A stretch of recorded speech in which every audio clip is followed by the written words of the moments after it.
يا أيها الذين آمنوا إن كثيرا من الأحبار والرهبان ليأكلون أموال الناس بالباطل ويصدون عن سبيل الله والذين يكنزون الذهب والفضة ولا ينفقونها في سبيل الله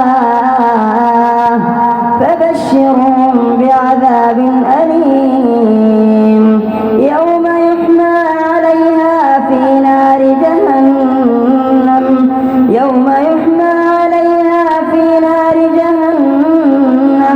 فتكوى بها جباههم وجنوبهم وظهورهم هذا ما كنزتم لأنفسكم فذوقوا ما كنتم تكنزون إن عدة الشهور عند الله 12 شهرا في كتاب الله يوم خلق السماوات والأرض منها 4 حرم ذلك الدين القيم فلا تظلموا فيهن أنفسكم وقاتلوا المشركين كافة كما يقاتلونكم كافة